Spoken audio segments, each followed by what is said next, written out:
वर्षा पापडकर, जिल्हा प्रमुख शिवसेना नागपूर। आपल्या भारताचे लाडके पंतप्रधान नरेंद्र मोदीजी यांनी नुकतंच संसदेमध्ये 15 एप्रिलला नारी शक्ती वंदन विधेयक महिलांसाठी, महिलांच्या हक्कांसाठी हे विधेयक मंजूर होणार होतं, परंतु या काँग्रेस सरकारने, या राहुल गांधींनी त्या विधेयकाला मंजुरी न देता ते विधेयक कसं रद्द केलं जाईल यासाठी जो प्रयत्न त्यांनी केला आणि महिला आरक्षण मिळावं यासाठी मोदीजींनी जे प्रयत्न केले ते हाणून पाडण्यासाठी काँग्रेसने आणि महत्त्वाचं म्हणजे राहुल गांधींनी हे खूप मोठं महिलांच्या अधिकारावरचं हनन आहे आणि महिलांच्या अधिकारांची हे खूप मोठे प्रमाणे झालेली हानी आहे।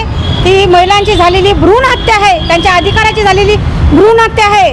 त्यामुळे आम्ही त्या राहुल गांधीचा आणि या काँग्रेस सरकारचा निषेध करण्यासाठी आज नागपूर महिला आघाडीतर्फे इथे आम्ही त्यांचा धिक्कार करत आहे, त्यांचा निषेध करत आहे। आपण बघितलं आहे की नरेंद्र मोदीजी यांनी जेव्हा जेव्हा महिलांसाठी विधेयक किंवा चांगले निर्णय घेतले तेव्हा तेव्हा या काँग्रेसने नेहमी विरोध केलेला आहे।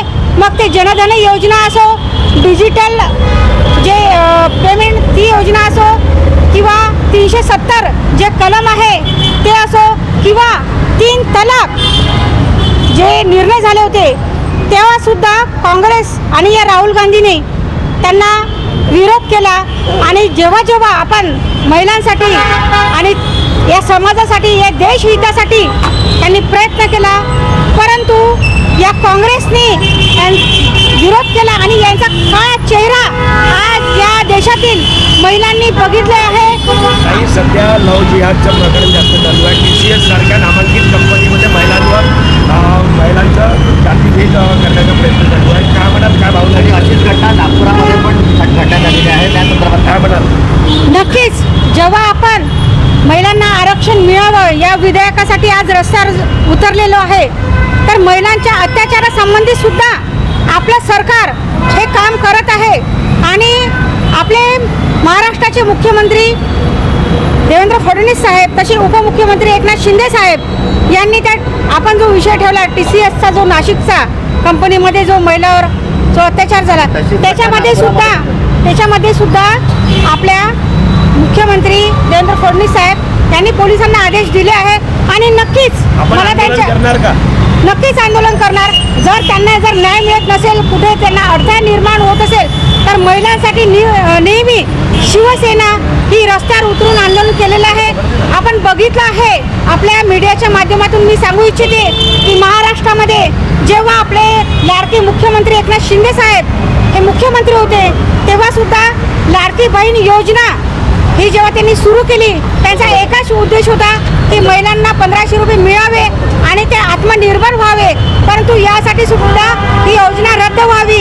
त्यासाठी काँग्रेस हे कोर्टात गेलेलं होतं। इथले जे काँग्रेसचे पदाधिकारी होते त्यांनी या योजनेला सुद्धा विरोध केलेला होता, हे आपण सर्वांनी बघितलं आहे। त्यामुळे ही काँग्रेस जेव्हा जेव्हा महिलांवरती असा आघात होतो किंवा महिलांसाठी, महिला आत्मनिर्भर व्हावा यासाठी जेव्हा मोदी सरकार आणि महाराष्ट्र सरकार जेव्हा जेव्हा प्रयत्न करतं तेव्हा तेव्हा चांगल्या कामामध्ये नेहमी अडथळे आणण्याचं काम हे काँग्रेस सरकार करत आहे।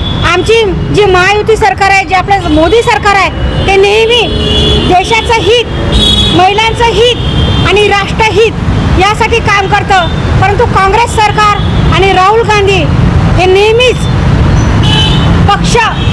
पार्टीचा फक्त पक्ष पाहतो आणि त्याच्या व्यतिरिक्त यांना राष्ट्रहित, राष्ट्रभक्ती त्यांच्यामध्ये नाही, नेहमी विरोधात पडतात। आणि काँग्रेसचा जो चेहरा आहे तो या आज महिलांनी बघितला आहे। आपण बघाल की भविष्याच्या ज्या निवडणुका होतील त्यामध्ये काँग्रेस सरकार हे कुठेही तुम्हाला दिसणार नाही। आपल्या ज्या महाराष्ट्रातील आणि देशातील लाडक्या बहिणी यांना घरी बसवल्याशिवाय स्वस्थ बसणार नाही। मला ताई एक गोष्ट सांगा, जे बिल पास होणार होतं महिलांच्या हिताच्या संदर्भात तुम्ही जे बोलताय, काय फायदा होणार होता त्या महिलांना? देशाच्या महिलांना काय फायदा होता? त्या बिलाचा फायदा काय होता? संसदेमध्ये जे आपण महिला आरक्षण आणि मतदारसंघ पुनर्रचना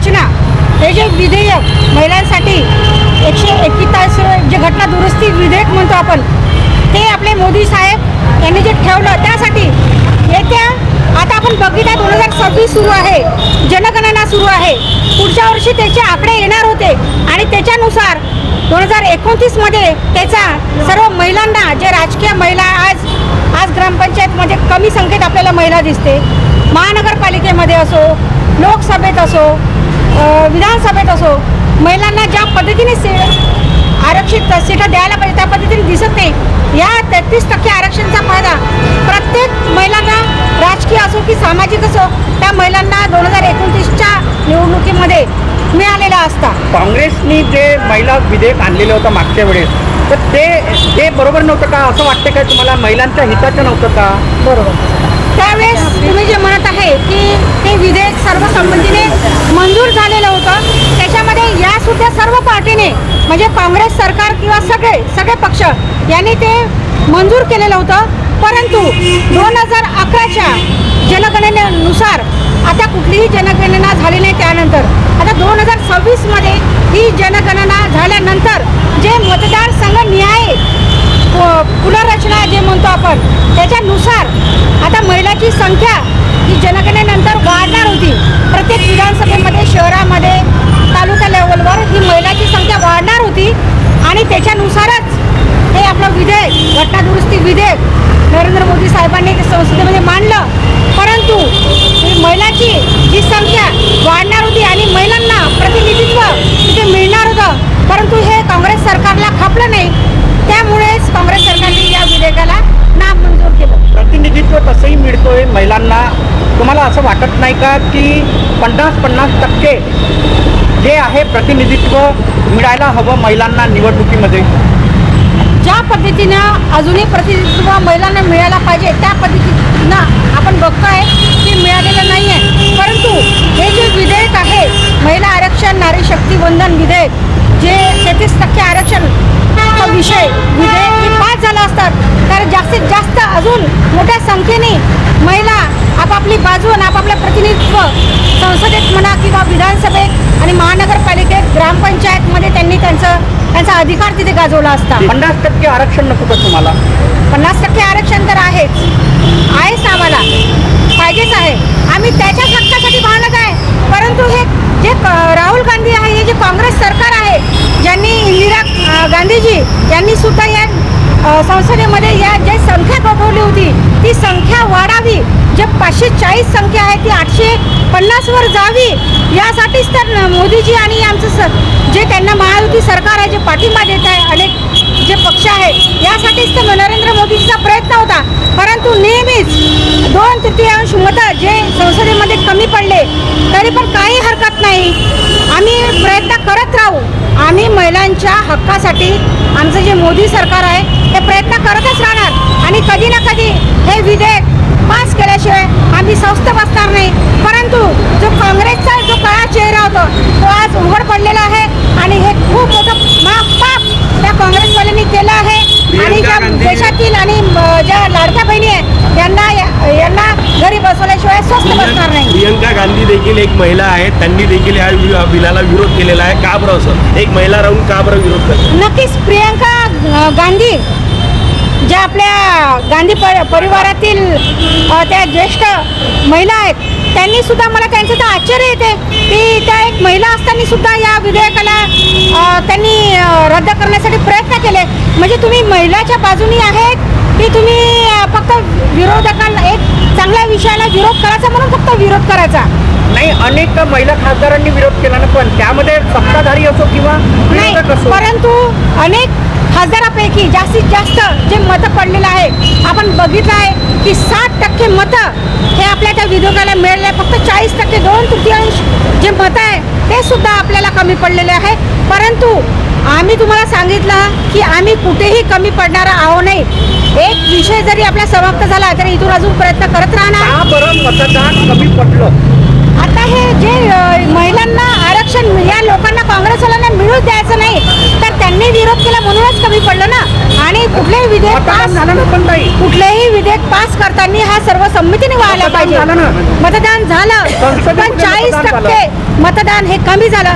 मला का सांग- झालं तेच विचारलं का ना. झालं 40% मतदान मला का कमी सांगा, केलं? एखादी निवडणूक लढताना 1-2 मतं जरी आपल्याला कमी मिळाले आणि आपण त्या निवडणुकीमध्ये हरलो म्हणून का हरलो नसतं ना, म्हणून का हरलो नसतं. परत जमिनीवर आपण लढवाय लोक आहे, आपण परत मैदानात उतरायचं, परत आपले तलवार अजून धार करू आणि परत आपलं जे विधेयक आहे किंवा परत जे महिलांचे हक्क आहेत ते आपण परत घेऊया. पुरात अनेक कंपन्यांमध्ये महिलांचे हक्क मारले जात आहेत.